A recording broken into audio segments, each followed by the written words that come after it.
கார்த்தி ரேவதி சீரியலை பற்றி தான் நம்ம இந்த வீடியோக்குள்ளே நம்ம பார்க்க போகிறோம். நம்ம வீடியோக்குள்ளே போகிறதுக்கு முன்னாடி நம்ம சேனலுக்கு யாரெல்லாம் சப்ஸ்கிரைப் பண்ணலையோ அவங்களாம் சப்ஸ்கிரைப் பண்ணிக்கிடுங்க. பக்கத்தில் உள்ள பெல் பட்டனை கிளிக் பண்ணுங்கள். வாங்க வீடியோக்குள்ளே போகலாம். காளிமால் பார்த்தோம்னா சாமுண்டீஸ்வரி படி வாங்குறதுக்காக அடுத்தது ஒரு திட்டத்தை போட்டிருந்தாங்க. அதுபடி பார்க்கும்போது அவங்க ராஜராஜனோட கதையை முடிக்கிறதுக்காக மாயாண்டின்னு ஒருத்தர் வர சொல்லியிருக்கவும் அவரும் வராரு. வந்ததுமே உடனே சிவனாண்டியும் அவங்க சந்திரகலாவும் அங்கே தான் இருக்கிறாங்க. இப்போ காளிமால் சொல்லிட்டு இருக்கிறாங்க, இவர் தான் ராஜராஜன் சொல்லிட்டு அந்த ஃபோட்டோவை காட்டவும் இவருக்கு சாமி அவர் ஊரை சுற்றி வருவார். அப்படி ஊரை சுற்றி வரும்போது யாருமே கூட வரமாட்டாங்க. அதனால அந்த சந்தர்ப்பத்தை நம்மளுக்கு பயன்படுத்தி அவரோட கதையை முடிச்சிடணும். அப்படி முடிச்சுட்டாக்கி கோயில் கும்பாபிஷேகம் நின்று போயிடும். அதே மாதிரிக்கு சாமுண்டீஸ்வரி குடும்பத்தையும் நம்ம பழிவாங்கலாம்.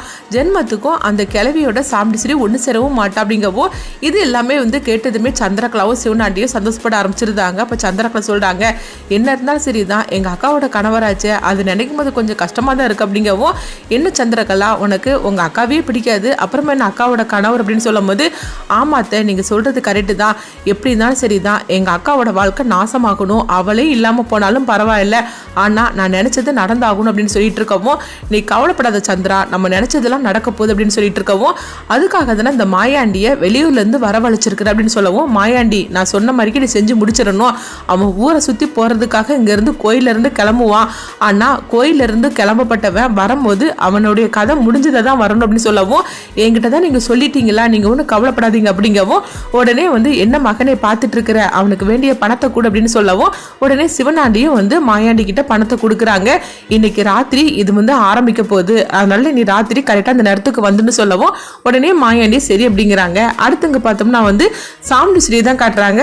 அப்போ சாமுண்டீஸ்வரி யோசனையோடு இருந்துட்டு இருக்கும்போது அங்கே ராஜராஜன், ரேவதி, அதுக்கப்புறமா கார்த்தி, மயில்வாகனமும் எல்லாருமே வராங்க.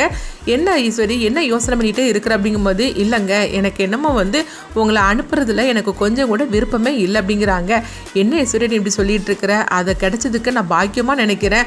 நான் அதாவது இந்த மாதிரிக்கு சாமி கட்டி வேஷம் போட்டுட்டு ஊரை சுற்றி வர்றது கிடைக்கிறது எவ்வளோ பெரிய பாக்கியம் தெரியுமா. அந்த ஆத்தாலே பூசாரி ரூபத்தில் சொல்லியிருக்கிறா. அப்படி இருக்கும்போது நான் போய் தானே ஆகணும். நீ அப்படிலாம் நினச்சிட்டு இருக்காத, நீ இப்படி இரு மனசோட சொல்லிட்டு இருக்காத, உன்னுடைய அதாவது பரிபூரணமான சம்பவத்தோடு தான் நான் போகணும் அப்படின்னு சொல்லவும், அப்போ கார்த்தியும் சொல்கிறாங்க, அத்தை நீங்கள் கவலைப்படாதீங்க, நாங்களாம் இருக்கிறோம்ல அப்படிங்கும்போது, இல்லை மாப்பிள்ள அப்படி ஊரை சுற்றி வரும்போது இவர் தனியாக தானே போகணும். அப்படி இவர் தனியாக போகும்போது அதை நினச்சாதான் எனக்கு என்னமோ கொஞ்சம் பயமாக இருக்குது அப்படிங்கும்போது, என்ன ஈஸ்வரி நீயே பயந்துட்டு இருக்கலாமா, அப்படிலாம் எனக்கு ஒன்றும் நடக்காதுமா அப்படின்னு சொல்லிட்டு இருக்கவும், அடுத்ததாக பார்த்தோம்னா சாயந்தரமாக ஆகுது. உடனே எல்லாருமே கிளம்பிட்டு இருக்கிறாங்க. அப்போ கார்த்திகிட்ட அவங்க பாட்டி ஃபோன் பண்ணுறாங்க, என்னையா எல்லாரும் கிளம்பிட்டீங்களான்னு சொல்லி கேட்கும்போது, ஆமாம் பாட்டி அங்கே தான் வர்றதுக்காக எல்லாரும் கிளம்பிட்டு இருக்கிறோம் அப்படிங்கிறாங்க. ஆமாம் உங்கள் அத்தை என்ன சொன்னா அப்படின்னு சொல்லி கேட்டுட்டு இருக்கவும், அத்தைக்கு இதில் கொஞ்சம் கூட விருப்பம் இல்லாமல் தான் இருக்கிறாங்க, மாமாவை அனுப்புறதுல உங்களுக்கு விருப்பமே இல்லை அப்படிங்கவும், அப்படிலாம் ஒன்றும் நடக்காதையா, இது நம்ம அந்த ஆத்தாவே நம்மளுக்காக இதை கொடுத்துருக்கிற பாக்கியமாக்கும், இதை செய்யறதுக்கு நம்ம கொடுத்து வச்சிருக்கணும். அந்த பாக்கியம் இத்தனை வருஷம் கழிஞ்சதுக்கு அப்புறமா உங்கள் மாமனுக்கு கொடுத்து வச்சிருக்குது. அதனால உங்கள் அத்தை என்ன நினச்சாலும் சரிதான், அப்படிலாம் ஒன்றும் வராது, நம்மளுக்கு எல்லாம் நல்லபடியாக தான் நடக்கும் அப்படின்னு சொல்லிட்டு இருக்கவும், சரிதான் பாட்டி நாங்கள் கொஞ்ச நேரத்தில் எல்லாரும் கிளம்பி வரோம் அப்படின்னு சொல்லும் போது, அடுத்து பார்த்தோம்னா எல்லாருமே கிளம்புறாங்க. அப்போ மயில் வாகனத்திட்ட காட்டி சொல்கிறாங்க, நீங்கள் இவங்களெல்லாம் அழைச்சிட்டு போங்க, நான் மாமாவை அழைச்சிட்டு வரேன் அப்படிங்கும்போது, அப்படியான்னு சொல்லிக்கிட்டு அவங்க சரி அப்படிங்கிறாங்க. உடனே சந்திரகலா பார்க்குறாங்க, என்னது இவன் மாமா கூட வாரன்னு சொல்லிட்டு இருக்கிறான், ஒருவேளை இவனுக்கு ஏதாவது சந்தேகம் வந்திருக்குமோ அப்படின்னு சந்திரகலா நினைக்கவும், அப்போ உடனே சாமுண்டீஸ்வரி சொல்கிறாங்க, சரிதாங்க பத்திரமா போயிட்டு வாங்க அப்படிங்கும்போது, இங்கே பாரு சாமுண்டீஸ்வரி அதெல்லாம் ஒன்றும் நடக்காது, நீ எங்கள் கூட வா அப்படின்னு சொல்லி கூப்பிடவும், இல்லைங்க நான் வரல, எனக்கு முக்கியமான வேலை இருக்குது, அதனால நீங்கள் கிளம்புங்க அப்படின்னு சொல்லிட்டு இருக்கவும், உடனே சரின்னு சொல்லிட்டு அங்கே பார்த்தோம்னா கார்த்தி மாமா வாங்க நம்ம ரெண்டு பேரும் தனியாக போகலாம், அவங்க எல்லாரும் அந்த காரில் வரட்டும் அப்படின்னு சொல்லும் போது, சரிதான் மாப்பிள்ள அப்படிங்கிறாங்க. அடுத்தங்க பார்த்தோம்னா சந்திரகலா உடனே அவங்க காளிமாலுக்கு ஃபோன் பண்ணுறாங்க, இங்கே பாருங்கத்த இவங்கெல்லாம் கிளம்பியாச்சு அப்படின்னு சொல்லவும், சரிதான் மருமகளே நீ என்கிட்ட சொல்லிட்டேலாம், நான் மாயாண்டிக்கு ஃபோன் பண்ணி சொல்லியிருந்தேன் அப்படின்னுங்கவும், உடனே சந்திரகலாவும் சரி அப்படிங்கிறாங்க. அடுத்ததாக பார்த்தோம்னா அவங்க எல்லாருமே அவங்க கிளம்பி வந்துட்டு இருக்கிறாங்க. அப்போ உடனே கார்த்தி அவங்க தனியாக அவங்க அதாவது ராஜராஜன் கூட வந்துட்டு இருக்காங்களா. அப்போ அவங்க சொல்கிறாங்க, இங்கே பாருங்க மாமா நீங்கள் தனியாக அங்கே போகும்போது எதை பற்றி நீங்கள் கவலைப்படாதீங்க அப்படின்னு சொல்லும் போது, மாப்பிள்ளை எனக்கு என்ன பயம், அந்த ஆத்தாவே என் கூட வரப்போறா, அப்படி இருக்கும்போது எனக்கு என்ன பயம் மாப்பிள்ள? அப்படிலாம் ஒன்றும் கிடையாது. உங்கள் அத்தை தான் பயந்துட்டு இருந்தானா நீங்களும் பயந்துட்டு இருக்கிறீங்க அப்படிங்கும்போது அப்படிலாம் ஒன்றும் இல்லை மாமா, நீங்கள் தனியாக போயிட்டு வரணும்ல, அதுக்காக தான் நான் சொன்னேன் அப்படிங்கும்போது சரிதான் மாப்பிள்ள, அதெல்லாம் எனக்கு ஒரு பிரச்சனையும் கிடையாது மாப்பிள்ள அப்படின்னு சொல்லிட்டு இருக்கிறாங்க.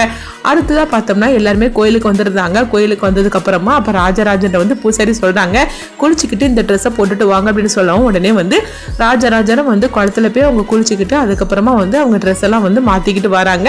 அப்போ வந்து அவங்க பார்த்தோம்னா சாமி ஆடுற மாதிரி அவங்க ட்ரெஸ் எல்லாம் வந்து மாற்றிட்டு வரவும் அப்போ ரேவதி, ரோஹிணி, மயில்வாகனம், பாட்டி எல்லாருமே வந்து நல்லபடியாக வந்து எல்லாம் நடக்கணும் அப்படின்னு சொல்லிட்டு அவங்க சாமி வேண்டிகிட்டு இருக்கவும் அப்போ வந்து பாட்டி வந்து சொல்கிறாங்க, ஆத்தா எல்லாம் நல்ல மாதிரிக்கு நடக்கணும் ஆத்தா அப்படின்னு சொல்லிட்டு இருக்கும்போது சந்திரகலா, சிவனாண்டி, முத்துவேல் இவங்க வழக்கம் போல் நீ வந்து இங்கேருந்து கிளம்பி போகலாம், ஆனால் திரும்பி நீ வரப்போகிறது கிடையாது அப்படின்னு சொல்லிக்கிட்டு அவங்க 3 பேரும் வந்து சிரித்து பேசிக்கிட்டு இருக்கவும் அடுத்ததாக பார்த்தோம்னா அவங்க கையில் வந்து தீப்பந்தத்தை கொடுக்குறாங்க. இன்னொரு கையில் வந்து அவங்க தீச்சட்டியை கொடுக்கவும் அதை எடுத்துக்கிட்டு ராஜராஜனை வந்து அப்படியே சாமியாட ஆரம்பிச்சிருந்தாங்க. சாமியாட ஆரம்பிச்சதுமே சாமி வந்து ஊரை வரப்போகுது, யாரும் ஒன்றுமே எதுக்க போகக்கூடாது அப்படின்னு சொல்லிக்கிட்டு இருக்கவும் அடுத்தது வந்து அவங்க சாமியாடிக்கிட்டே ராஜராஜன் வந்து அவங்க வந்து ஊரை சுற்றி வர்றதுக்காக அவங்க கிளம்புறாங்க. அப்போ இங்கே பார்க்கும்போது வந்து மாயாண்டிக்கு காளிமால் வந்து ஃபோன் பண்ணிட்டு இருக்கிறாங்க.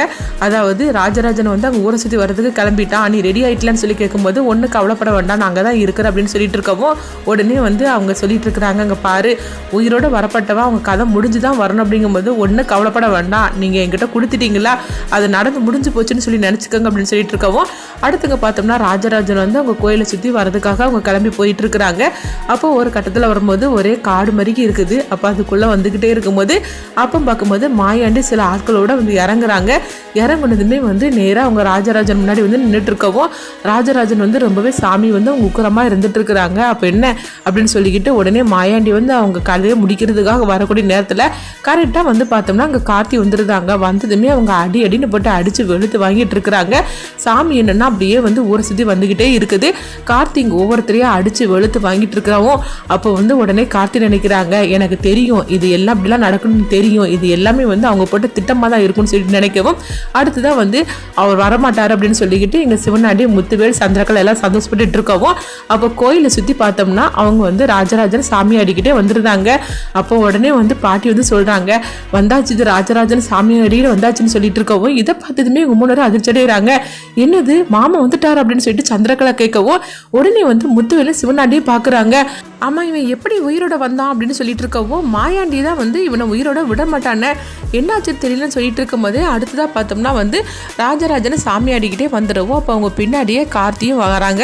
கார்த்தியை வந்து சந்திரகலா பார்த்ததுமே சந்திரகலாவுக்கு தெரிஞ்சிருது, ஓஹோ அப்போ இவன் தான் வந்து மாயாண்டிக்கிட்ட இருந்து மாமாவை காப்பாற்றிருக்கிறான் அப்படின்னு சந்திரகலா தெரிஞ்சுக்கிட்டு அவங்க சிவனாண்டிட்டு முத்துவேல்ட்டு சொல்கிறாங்க, இவன் தான் காப்பாற்றிருக்கணும் அப்படின்னு சொல்லிட்டு இருக்கும்போது அடுத்ததாக பார்த்தோம்னா காளிமால் வந்து அவங்க மாயாண்டிக்கு ஃபோன் பண்ணுறாங்க, என்னது காரியம் கச்சிதமாக முடிஞ்சு போச்சு அப்படிங்கும்போது அம்மா நீங்கள் வேற அவன் என்னை போட்டு அடின்னு அடித்து வெளுத்து வாங்கிட்டான் அப்படின்னு சொல்லிட்டு இருக்கவும் இது கெட்டதுமே காளிமால் எரிச்சல் அடைகிறாங்க. வழக்கம் போல் நம்ம வந்து அந்த கார்த்திகிட்ட தோற்று போயிட்டோமா அப்படின்னு சொல்லிக்கிட்டு அடுத்ததாக பார்த்தோம்னா எங்கே கார்த்தியை தான் காட்டுறாங்க. அப்போ கார்த்தி வந்து சிவனாண்டி, முத்துவேல், சந்திரகலா இவங்க 3 பேரும் நிற்கவும் உடனே கார்த்தி இங்கே வராங்க, என்ன மாமாவோட கதையை முடிச்சுறதுக்காக தானே நீங்கள் எல்லாம் திட்டம் போட்டு இந்த மாதிரிலாம் வந்து அந்த பூசாரியை சாமி ஆட வச்சு இந்த மாதிரிலாம் நீங்கள் சொன்னீங்க, அது எல்லாமே எனக்கு தெரியும் அப்படின்னு சொல்லவும் இது கேட்டதுமே 3 பேரும் அப்படியே பதறி போய் பார்த்துட்டு இருக்கிறாங்க. எங்க பாருங்க நீங்கள் வந்து எதுவுமே பண்ண முடியாது நான் இருக்கிற வரைக்கும் அப்படின்னு சொல்லிட்டு இருக்கவும் என்ன நினச்சிக்கிட்டு இருக்கிற அப்படின்னு சொல்லிக்கிட்டு சந்திரகலா வந்து கேட்டுட்டு இருக்கும் போது உடனே கார்த்தி நீ எல்லாம் என்ன ஜென்மனே தெரியல, அத்தை உம்மளை எந்த அளவுக்கு பாசம் வச்சு ஒன்று இன்னைக்கும் வந்து அவங்க நல்லபடியாக தானே கவனிச்சுக்கிட்டு இருக்கிறாங்க, அப்படி இருக்கும்போது சொந்த அக்கா கணவர் கூட பார்க்காம இந்த மாதிரிக்கு நீ செஞ்சுட்டு இருக்கிறிய, நீ எல்லாம் என்ன ஜென்மமோ அப்படி தெரியல அப்படின்னு சொல்லிட்டு இருக்கவும் உடனே வந்து அவங்க சந்திரகலா வந்து சொல்லிட்டு இருக்கிறாங்க, இங்கே பாரு தேவாலம் இந்த மாதிரிக்கு என் மேலே பழி சுமத்திட்டு இருக்காது அப்படிங்கவும் எல்லாம் நான் வந்து கைங்கோலமாக பிடிச்சதுக்கு பிறகு ஆதாரத்தோட தான் சொல்கிறேன் அப்படிங்கிறாங்க. அடுத்து என்ன நடக்குன்னு பார்க்க